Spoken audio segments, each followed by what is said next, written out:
Pero quisiera comenzar con unas imágenes.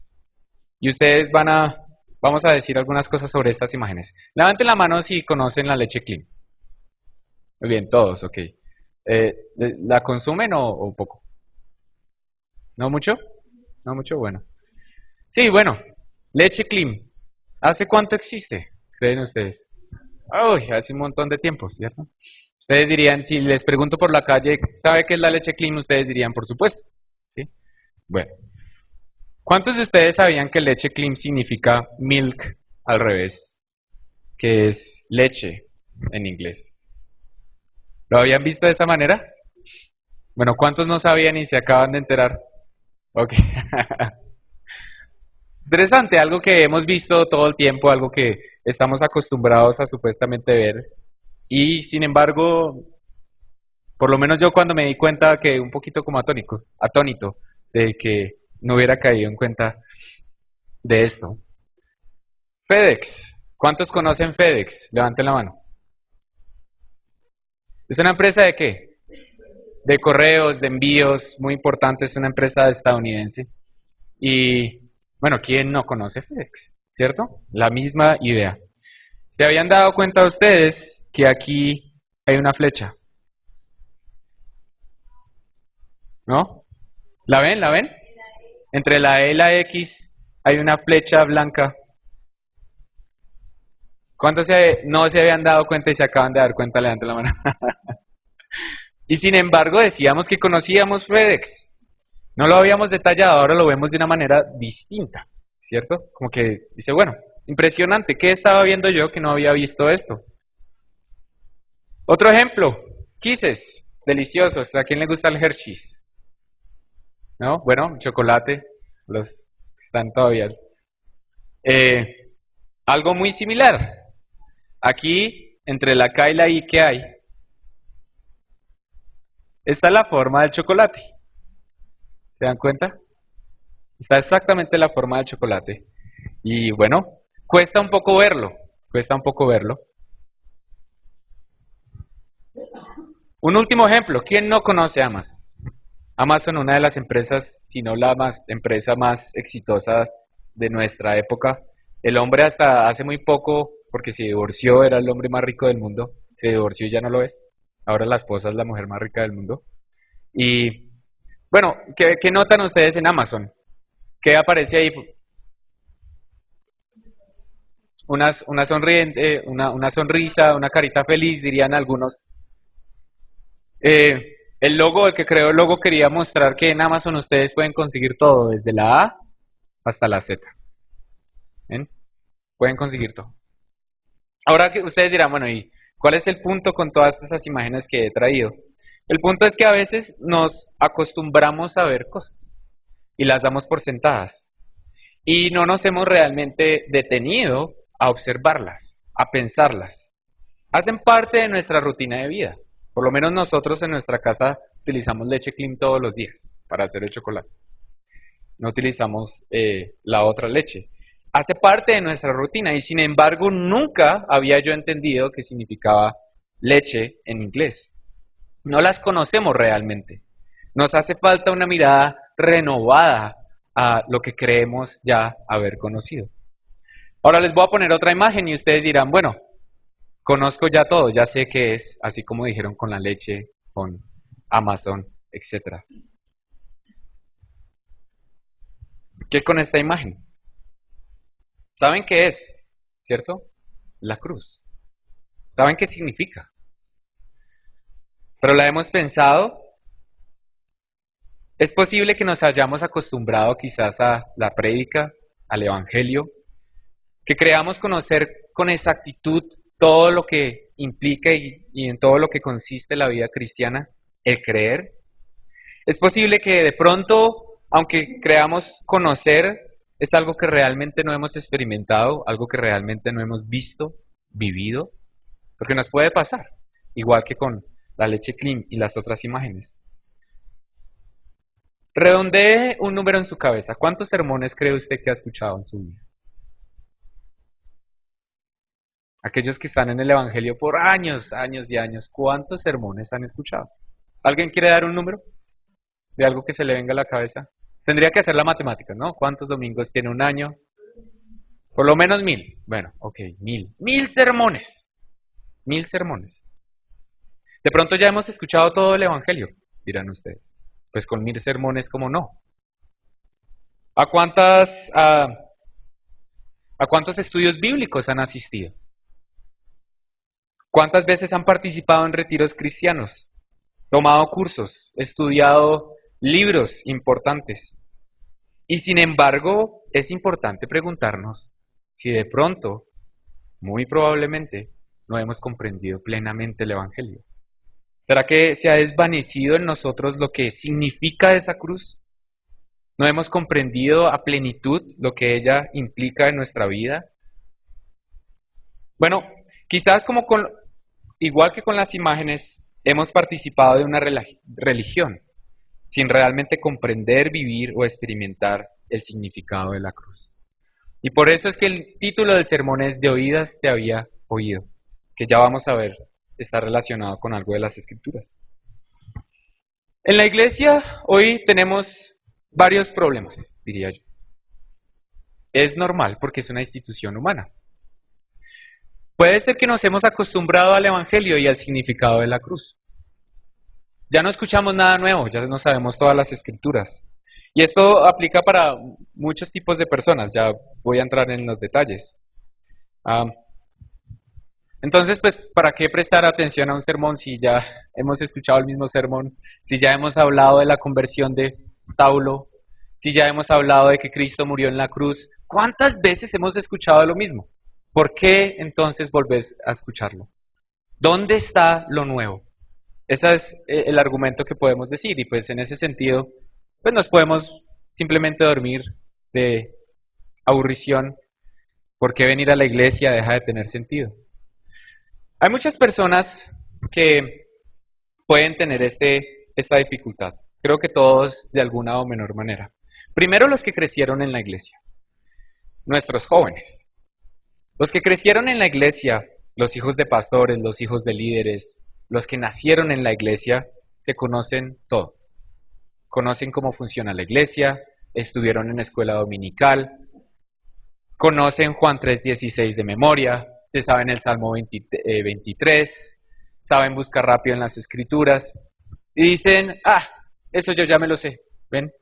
Yo ya me sé todas estas cosas, yo ya me sé las respuestas a las preguntas que me pueden hacer en torno al Evangelio. Y lo mismo de pronto les puede ocurrir a muchos, a los que llevan muchos en el Evangelio, muchos años. Edgar, ¿cuántos años llevas tú en el Evangelio? 23 años. ¿Quién da más? ¿Quién lleva más de 23? Yo tengo un par de candidatos, pero voy a dejar que, que se ofrezcan voluntariamente. Cristóbal, ¿cuánto llevas tú en el Evangelio? 45 años en el Evangelio. Impresionante. Y así cada uno de ustedes puede dar una respuesta. ¿Cuánto llevan ustedes en el Evangelio? Y bueno, yo le pregunto de pronto, puede suceder que ustedes digan, bueno, yo llevo tantos años en el Evangelio, no hay nada nuevo. Yo ya me sé las respuestas. ¿Por qué es necesario que yo vuelva a estudiar? ¿Por qué abrir las Escrituras si he escuchado 1000 sermones? ¿Ven? Si he estado 45 años en el Evangelio, ¿qué hay de nuevo que aprender? Y nos sucede como la primera imagen. Vemos el clean, pero no vemos más allá, no hay una visión renovada de las cosas. Estas son las personas que yo digo se saben todas las respuestas. Y sucede mucho con los hijos de pastores. Estoy hablando también de otros hijos de pastores que he conocido de muchas congregaciones. Se saben todas las respuestas a todas las preguntas. Han crecido en el Evangelio, pero de pronto no les significa nada. ¿Ven? No les dice nada a sus vidas. No experimentan nada. También puede suceder que hay personas que asisten por mucho tiempo a la iglesia, pero no han tenido una experiencia personal con la persona de Cristo, valga la redundancia, con Cristo, con la obra de Cristo. Asistimos a la iglesia, pero no hay una experiencia. Y también algunos más a los que el Evangelio no les basta. Dicen, el Evangelio es muy sencillo, las noticias de salvación son muy sencillas. Yo necesito algo más, yo necesito algo secreto, necesito... hace muchos años salió El Secreto, no sé si ustedes se acuerdan, un libro y unas películas que hablaba como de profecías y cosas y actitudes, porque nos gusta lo secreto. No nos gusta lo sencillo, que ya conocemos, la leche clean. Queremos algo más. No es suficiente el Evangelio. ¿Qué creen ustedes? ¿Que es un problema acostumbrarse al Evangelio? ¿Creer que en nuestra rutina es algo que ya damos por sentado? Sabemos todas las respuestas. De oídas te había oído, es el título del sermón. De pronto, ¿es el caso nuestro? Hablemos de los riesgos de la religiosidad. Comencemos diciendo qué es el término religión. El término religión viene del latín y significa volver a ligar. Religar, religare, significa ligar con. Supuestamente nuestras vidas con la divinidad. Amarrar fuertemente, amarrarse, unirse a lo divino. En la religiosidad, sin embargo, no hay nada que se una. Porque en la religiosidad se pierde la esencia de las cosas y de lo que hacemos. Se confunde, por un lado, lo que es esencial con lo auxiliar. Se confunde lo esencial con lo auxiliar. Les voy a dar un ejemplo. Hoy vamos a tomar la cena del Señor. ¿Qué creen ustedes que es lo auxiliar, lo que no es importante cuando tomamos la cena del Señor? Ejemplos que ustedes puedan decir. Nosotros la tomamos todos los primeros domingos de mes. ¿Cuándo la tomamos es lo auxiliar? Digamos que la tomamos el próximo domingo, nos vamos a poner a discutir qué es, que tiene que ser el primer domingo de mes. ¿Es eso lo importante? No, eso no es lo importante, eso es lo auxiliar. ¿Ven? Cuando tomamos la cena del Señor siempre decimos pasen por el centro y salgan por los lados. Si un día yo les digo pasen por los lados, bueno, ¿cómo es? Así, y salgan por el centro, pues ¿es eso lo importante? No, son cosas auxiliares. ¿Ven? ¿Qué es lo importante cuando tomamos la cena del Señor? Lo que significa, lo que recordamos, la afirmación de nuestra fe cuando nos unimos como hermanos en coinonía tomando la sangre y el cuerpo de Cristo. Eso es lo importante. ¿Ven? Pero ¿qué es lo que hace la religiosidad? La religiosidad hace que nos enfoquemos en lo auxiliar y que discutamos sobre cosas que no son las esenciales, que no son las importantes. Y así puede ocurrir con muchas cosas. La religiosidad entonces no nos permite ver con claridad. El religioso es aquel que se preocupa por lo auxiliar y sobrepone lo auxiliar a lo esencial, al evangelio, a la persona de Cristo. Pero fíjense ustedes, el religioso también es quien no ha experimentado el evangelio y sin embargo hace todo lo que un cristiano debería hacer. No ha vivido su fe. Dice ya conocer todo, porque su acceso a la creencia es superficial. Solo ha conocido textos, ha conocido respuestas, pero no ha vivido el Evangelio. Y vuelvo y les digo, especialmente para las personas que han crecido en la iglesia, para nuestras generaciones, las generaciones de los cristianos que no se convirtieron en su vida, sino que ya nacieron en un contexto cristiano, a veces este es el caso. ¿De qué otra manera podemos explicar que un muchacho esté toda la vida en la iglesia y cuando llegue a los 18 se vuelva a la locura? ¿Qué es lo que pasa? Se preguntan los papás. ¿Qué es lo que pasa? Se preguntan los líderes de la iglesia.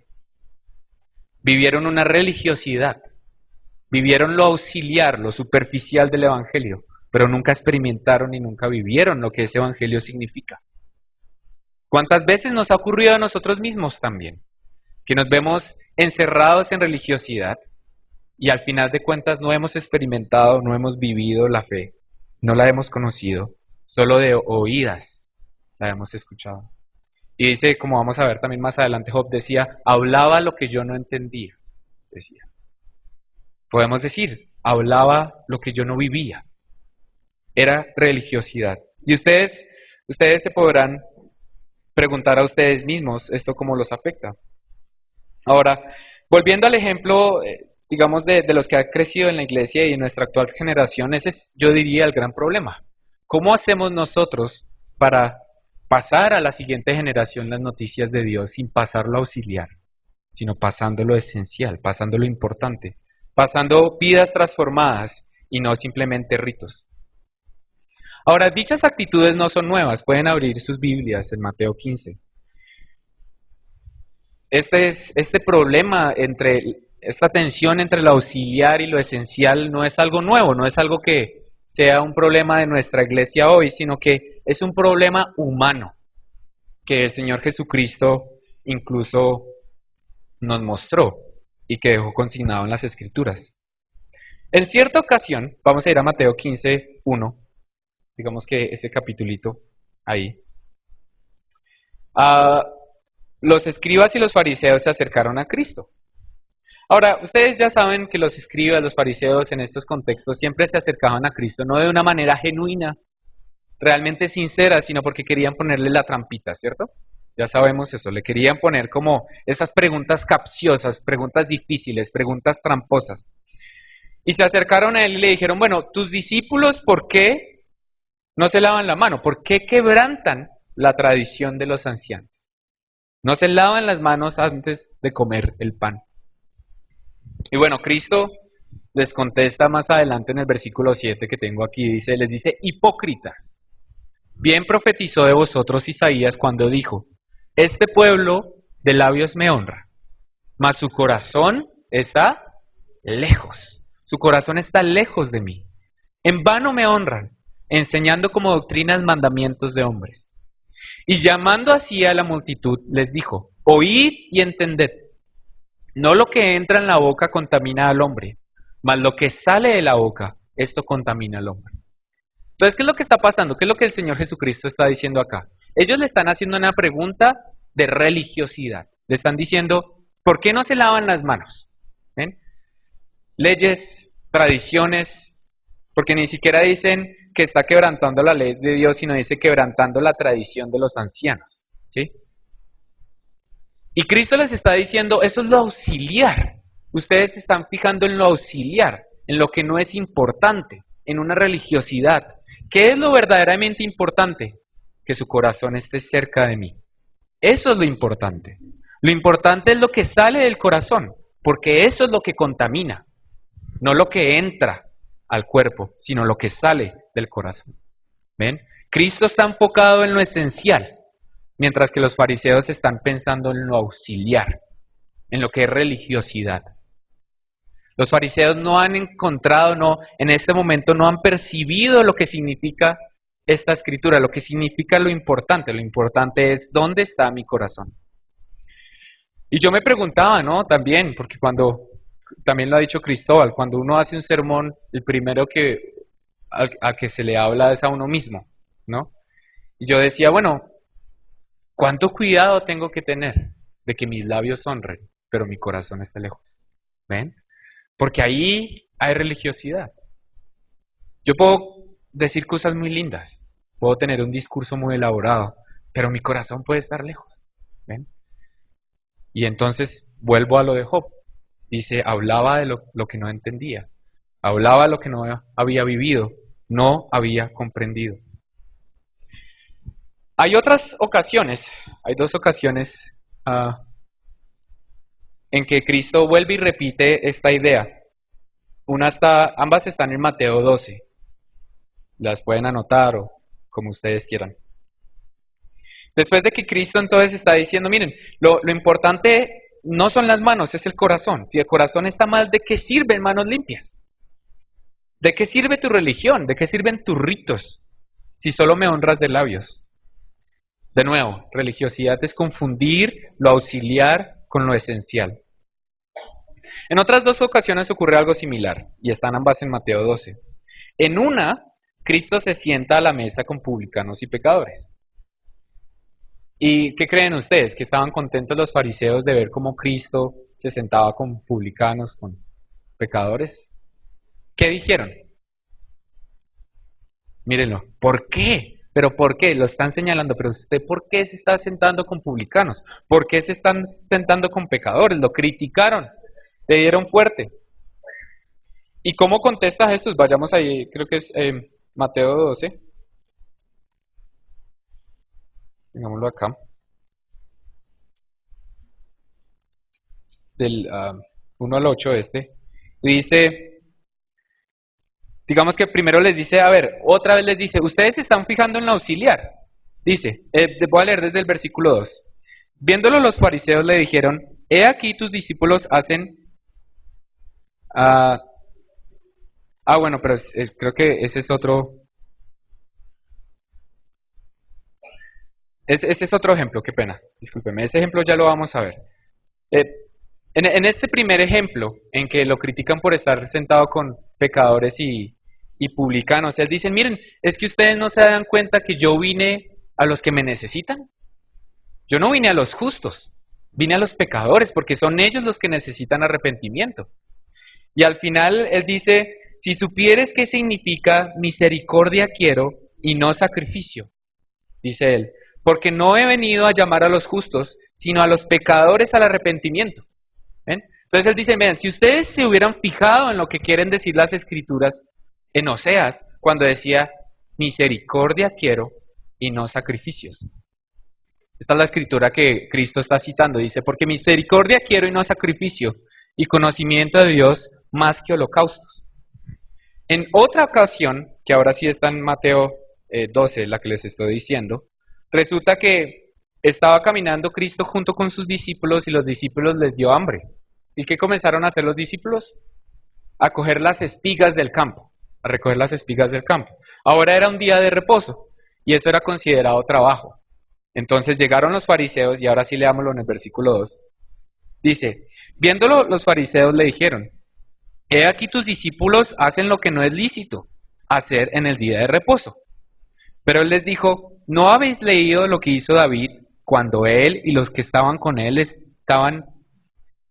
los que con él estaban tuvieron hambre? ¿Cómo entró en la casa de Dios y comió los panes de la proposición, que no les era lícito comer ni a él ni a los que con él estaban, sino solamente a los sacerdotes? Da un ejemplo fuertísimo, además. Porque hagan de cuenta que, digamos, sobran cosas de la cena del Señor y se guardan. Y después llega una persona que tiene mucha hambre, que se está muriendo de hambre y los coge y se los come. ¿Ya? Y llega alguien y le dice, esos son los panes de la cena del Señor. ¿Usted qué es lo que está haciendo? Está prohibido lo que usted está haciendo. Pero ahí lo importante no eran los panes, sino que la persona se estaba muriendo de hambre, ¿sí? Según este ejemplo.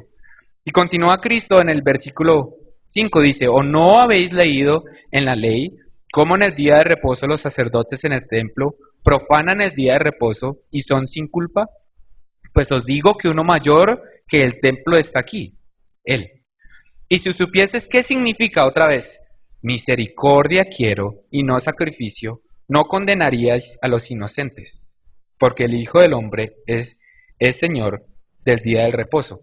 Entonces, ¿qué es lo que está diciendo acá otra vez Cristo? Cristo está diciendo, ustedes se están fijando en la auxiliar, ustedes se están fijando en la religiosidad.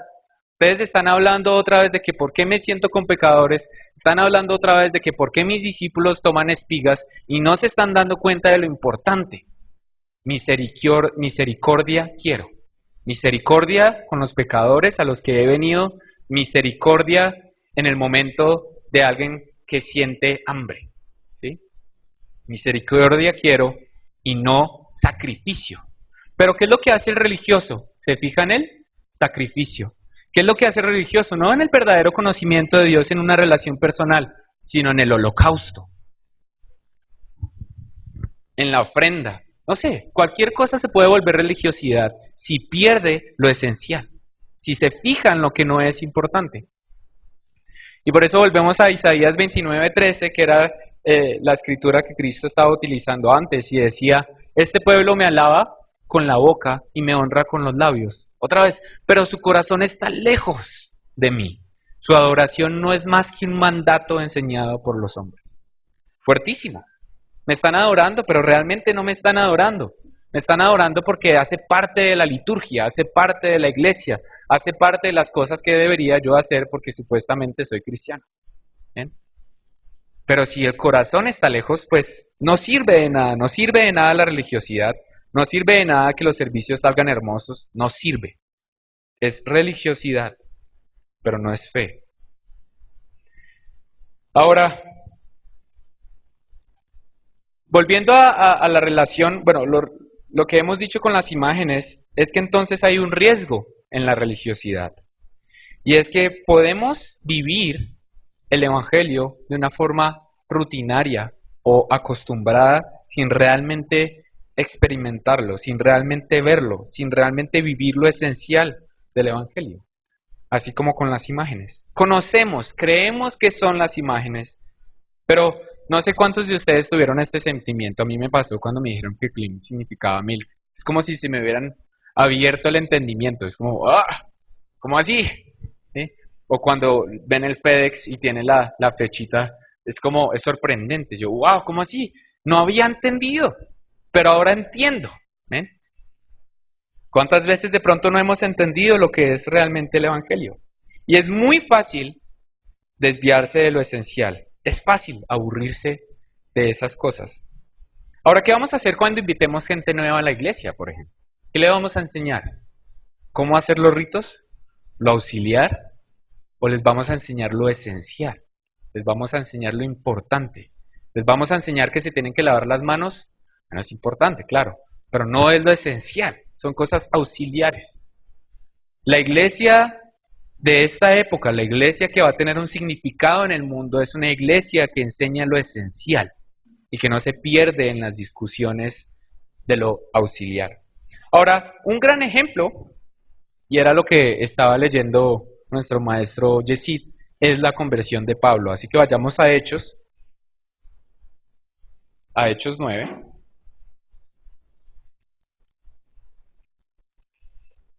Porque Pablo es este ejemplo de que estaba viviendo una religiosidad, pero no conocía realmente, al final, no conocía qué era lo que estaba haciendo. Hechos 9, vamos a comenzar a leer desde el versículo 1 y vamos a leer hasta el 19. Vamos a leerlos otra vez, todos juntos. Saulo, respirando aún amenazas y muerte contra los discípulos del Señor, vino al sumo sacerdote y le pidió cartas para las sinagogas de Damasco, a fin de que si hallase algunos hombres o mujeres de este camino, es decir, que seguían a Cristo, los trajese presos a Jerusalén. Entonces, ¿cuál era la intención de Saulo? Era muy clara, tenía una intención muy clara de tomar presos a aquellas personas que estaban siguiendo a Cristo y que se denominaban los del camino. Mas yendo por el camino hacia Damasco, ¿cierto? Aconteció que al llegar cerca de Damasco, repentinamente le rodeó un resplandor de luz del cielo. Y cayendo en tierra, oyó una voz que le decía, Saulo, Saulo, ¿por qué me persigues? Y él no sabía a quién le estaba hablando, ¿cierto? Dijo, ¿quién eres, Señor? Y le dijo, yo soy Jesús, a quien tú persigues. Dura cosa te es dar coces contra el aguijón.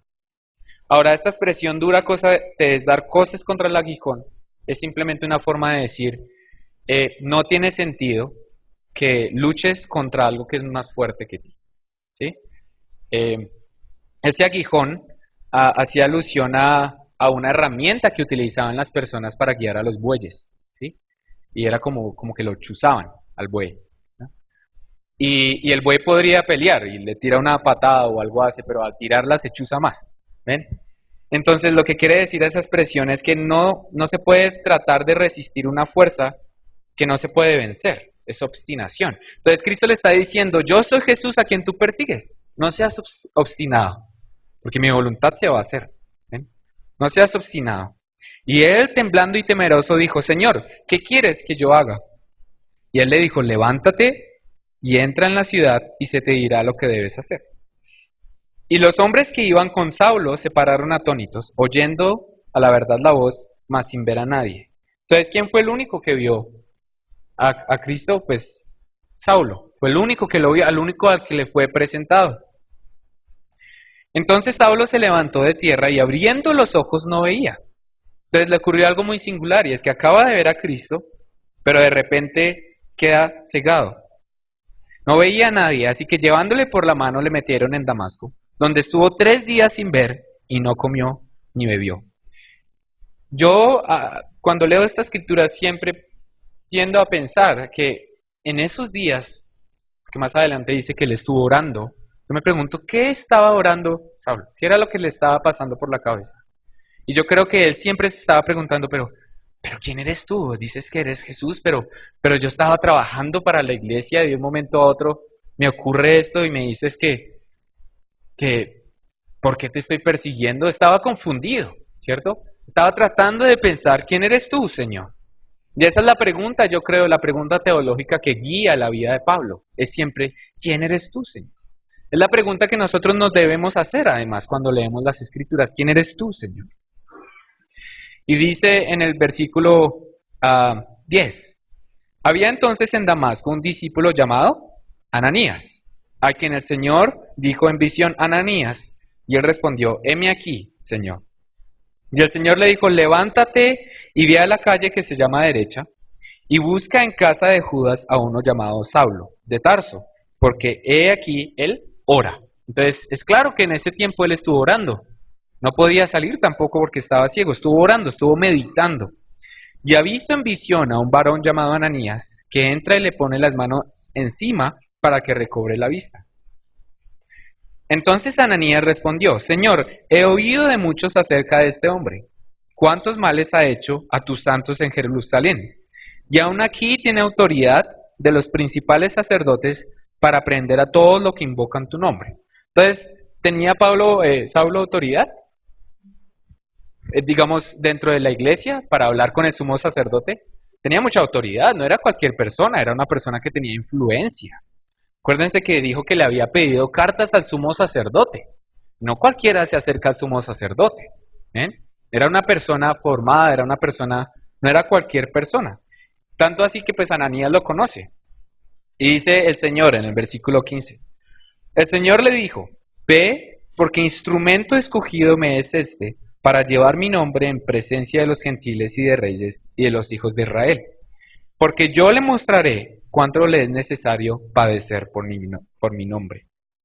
Y después dice, fue entonces Ananías y entró en la casa, y poniendo sobre él las manos dijo, hermano Saulo, el Señor Jesús, que se te apareció en el camino por donde venías, me ha enviado para que recibas la vista y seas lleno del Espíritu Santo. Entonces, Ananías es enviado para que él pueda ver. Y en el siguiente dice, al momento le cayeron como escamas, de los ojos le cayeron como escamas, y recibió al instante la vista. Levantándose fue bautizado. Ahora, hemos estado diciendo que a veces no vemos con claridad. ¿Ven? Es como si hubiera un velo ahí y no podemos ver con claridad. Y era lo que le pasaba a Saulo en este caso. Él no estaba comprendiendo las cosas que estaba haciendo. Y fue obra del Espíritu Santo que cayeran esas escamas de sus ojos y él pudiera ver. Y otra vez vuelvo a Job cuando decía, conozco que todo lo puedes, que mi pensamiento no lo puedo esconder. Hablaba lo que no entendía y de oídas te había oído, mas ahora mis ojos te ven. Y eso fue la experiencia que tuvo Pablo. Ahora mis ojos te ven, ahora veo con claridad, ahora distingo lo esencial de lo auxiliar. Ahora veo que lo importante eres tú, Cristo. Eso es lo importante. ¿Ven? Y de nuevo, Pablo no era un aparecido. Acuérdense que él dice en las Escrituras también cuando relata, como en Hechos 22, él dice, yo soy discípulo de Gamaliel. ¿Y quién era Gamaliel? Era un maestro, ¿sí? Era como decir, no sé, vea, yo estudié teología en Oxford. Yo estudié teología en Harvard. O sea, no era cualquier persona. Y sin embargo, no había entendido. Sin embargo, no había significado realmente algo para él en términos de Cristo. No conocía a Cristo. Ahora, después de que Pablo pudo comprender de que Cristo se le apareció por pura gracia a él, entonces hubo un cambio. Entonces empezó a realmente a vivir. Y bueno, de ahí en adelante no lo vamos a ver, pero Pablo es uno de los apóstoles más importantes del cristianismo. ¿Por qué? Porque comprendió. Ahora, yo recuerdo hace como el 27 de enero mi papá dio un sermón llamado Un mejor pacto con mejores promesas. Por eso es importante tomar apuntes, ¿ven? Porque uno puede volver a los sermones. Y explicaba cómo a nosotros también nos puede suceder algo similar cuando buscamos en las Escrituras. ¿Qué es lo que buscamos en las Escrituras? Decía mi papá en ese entonces, decía, ayudándose de Primera de Pedro, decía, los profetas diligentemente buscaban en las Escrituras la salvación, buscaban al Mesías, buscaban lo esencial al leer las palabras. Pero los fariseos y los saduceos buscaban normas o bendiciones. No sé si se acuerdan de ese sermón, ¿sí? Y él decía, ¿qué es lo que usted busca? ¿Qué es lo que buscamos nosotros? Bueno, yo espero, es mi deseo, y espero sea el deseo de ustedes, que cuando yo leo las Escrituras estoy buscando a Cristo. Estoy buscando encontrarme con Cristo, así como Saulo se encontró con él y le abrió los ojos a través del Espíritu. Y le dijo, mira, que se caigan esas camas de tus ojos y puedas ver, puedas comprender, porque de otra manera no tiene sentido si solo te fijas en lo auxiliar. ¿Qué es lo que nosotros buscamos? ¿Qué es lo que usted busca cuando viene a la iglesia? ¿Qué es lo que busca cuando está cantando adoración?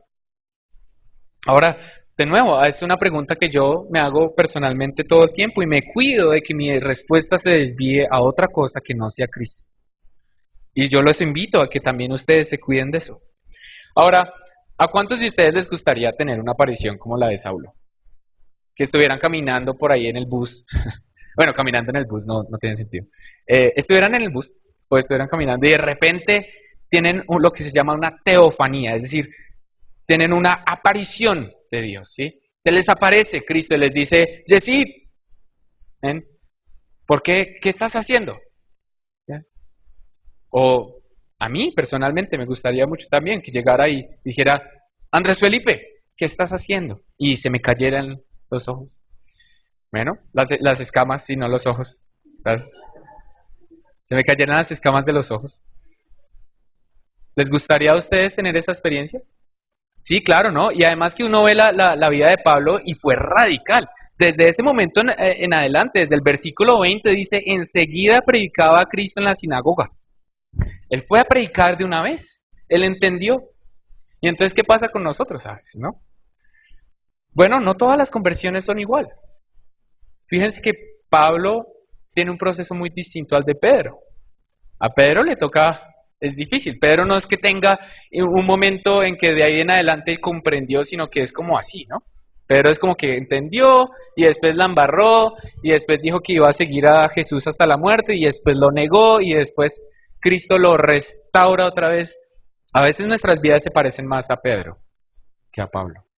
¿Ven? A veces nos gustaría cambiar todo de un momento a otro y decir, por fin comprendí lo que es el Evangelio. Por fin pude verte, Cristo. Por fin mi vida se transformó. Pero es una obra de gracia. ¿Y saben qué es lo más hermoso? Que aún aunque falló Pedro, Dios lo amó, Cristo lo restituyó y le dijo, yo voy a estar contigo, no te preocupes, ¿sí? Sigue ahí.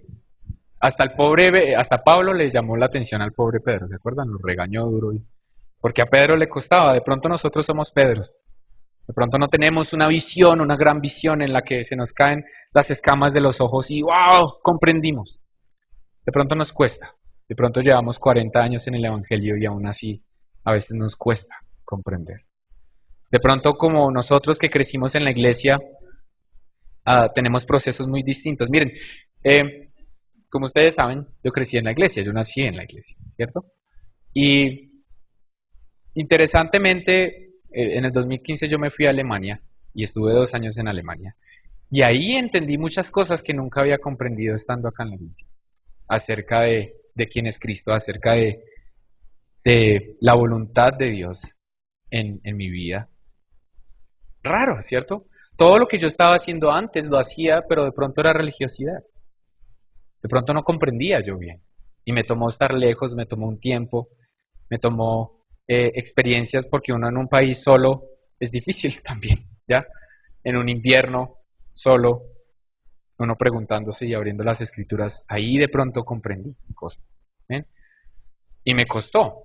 Y yo dije, bueno, y todo lo que yo estaba haciendo, que estaba en la iglesia antes, aquí en Alabanza, di un último sermón antes de ir a Alemania, no, de pronto hablaba lo que no entendía, como dice Job. Mas ahora mis ojos te ven.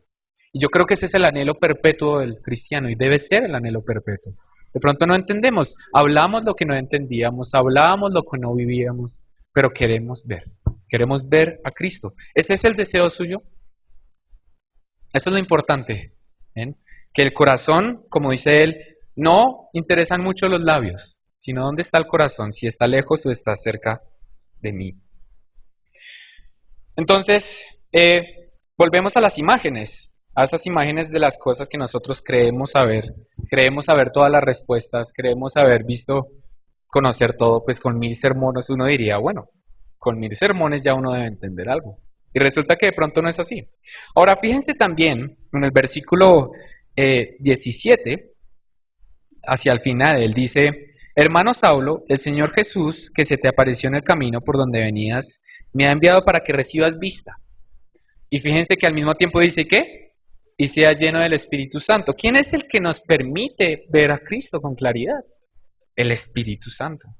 ¿Ven? Porque por nosotros mismos no podemos. El Espíritu es el que está obrando en nosotros, está obrando en usted. ¿Lo cree? El Espíritu está obrando en usted. ¿Ven? En sus dificultades. Está ayudándole para que usted tenga vista, para que esas escamas caigan y usted pueda ver con claridad. Es una obra del Espíritu. En 1 Corintios 2:14 dice, porque es que las cosas del Espíritu, ¿quién las puede comprender? El Espíritu, no la carne. 1 Corintios 2:14, qué pena, ahí está. 1 Corintios 2:14. Las cosas del Espíritu solo las puede comprender el Espíritu. Y es el Espíritu el que nos ayuda a ver a Cristo en las Escrituras. Es el que nos ayuda a vivir lo que nosotros creemos, a sentir lo que creemos y no solo a tener la respuesta correcta. De pronto muchos de nosotros pasaríamos una prueba IFEX cristiana, una prueba Saber 11, una prueba de opción múltiple. Pero es que de eso no se trata, ¿ven? Se trata es de realmente conocer, de tener una relación personal. De resto, somos religiosos. Y también para las personas que dicen, yo ya me sé todo, yo ya conozco todo, yo ya sé cómo son las escrituras, ya conozco las cosas. ¿Quién puede atreverse a decir que conoce plenamente a Dios? Cuando las mismas escrituras dicen que es insondable. En Romanos 11 dice, cuán insondables son sus juicios, cuán insondables sus caminos. Y llegará el momento en que estaremos en la presencia de Dios, y aún así habrá cosas que no comprenderemos, porque Dios es infinitamente complejo, inmenso. Siempre va a haber un misterio de Él. Entonces también se requiere humildad, decir, yo no lo conozco todo, pero aquí estoy para arrodillarme y para adorarte, para darte gracias. De otra manera, si la iglesia sigue fijándose en lo auxiliar y no en lo esencial, seremos ciegos. Y en Mateo 15, Cristo dice algo muy interesante. Vamos a Mateo 15, que creo que era la del ejemplo que yo estaba utilizando primero con los fariseos, de que se lavaran las manos, ¿recuerdan? ¿Sí? Eso sí. Entonces, en Mateo 15, leamos desde el versículo 12. Se acercaron sus discípulos y le dijeron, ¿sabes que los fariseos se ofendieron cuando oyeron estas palabras? Y él les dice, pero respondiendo él dijo, toda planta que no plantó mi Padre Celestial será desarraigada. Y dice, dejadlos, ¿son qué? Son ciegos, guías de ciegos. Y si el ciego guiare al ciego, ambos caerán en el hoyo. La iglesia no puede ser ciega guiando a ciegos. La iglesia no se puede fijar en lo auxiliar. Nosotros no podemos traer a una persona de la iglesia como ciegos, porque sería un ciego guiando a un ciego si realmente no enseñamos lo esencial, si realmente no mostramos una vida que refleja lo esencial, que refleja un corazón entregado a Dios. Recuérdense que siempre se pone de ejemplo a David. David tuvo muchos errores y aún así Dios dijo, tiene un corazón, ¿qué? Conforme a mí. ¿Bien? ¿Por qué? Porque reconoce lo esencial, reconoce que lo esencial es la dependencia de Dios, reconoce que es vivir el Evangelio. Así que ahora vamos a hablar de la Cena del Señor, hermanos, y voy a pedir al Ministerio de Alabanza que vaya pasando. Porque hemos dicho, en este sermón hemos dicho que de pronto de oídas habíamos oído el Evangelio. De pronto hemos hablado muchas veces, a mí me ha pasado. de cosas que no entendemos. Hemos hablado de escrituras, hemos hablado de cosas, pero nuestra aproximación es una aproximación superficial, auxiliar, no esencial. Mas ahora, dice Job, después de que Dios se muestra a él con toda fuerza, dice, mas ahora mis ojos te ven. Y yo creo que esa es nuestra oración como cristianos, déjame verte, Dios, déjame realmente comprender quién eres, déjame tener una experiencia contigo y no simplemente saber mucho de escrituras. Son importantes, por supuesto, pero ¿qué era lo que estaban haciendo los profetas cuando leían las escrituras? ¿A quién estaban buscando? A Cristo. No estaban buscando nada más, estaban buscando a Cristo, estaban buscando la salvación, estaban buscando al Mesías. Y esas cosas ahora se nos han entregado a nosotros. Ahora nos podemos fijar mucho en la religiosidad o podemos realmente tratar de vivir el Evangelio. Y saben que las generaciones que siguen necesitan una religión auténtica, necesitan una creencia auténtica, no necesitan ritos, necesitan autenticidad. De otra manera, ¿de qué sirven manos limpias si nuestro corazón está lejos? Y con la cena del Señor, nosotros volvemos a hablar de qué es lo auxiliar y qué es lo esencial. ¿Qué es lo esencial en la cena del Señor? Lo esencial es que cuando venimos a la mesa reconocemos que lo necesitamos. Reconocemos que Él hizo una obra inmensa por nosotros, por la humanidad, que nos atrajo a Él mismo, que nos dio luz, que nos pasó de muerte a vida. Y Él lo instituyó. Él dijo, hagan esto en memoria de mí. Háganlo como un símbolo, un signo de que ustedes confían en mí, de que ustedes creen en mi palabra. Y lo harán ¿hasta cuándo? Hasta el día que yo regrese. ¿Lo cree? Así lo creemos.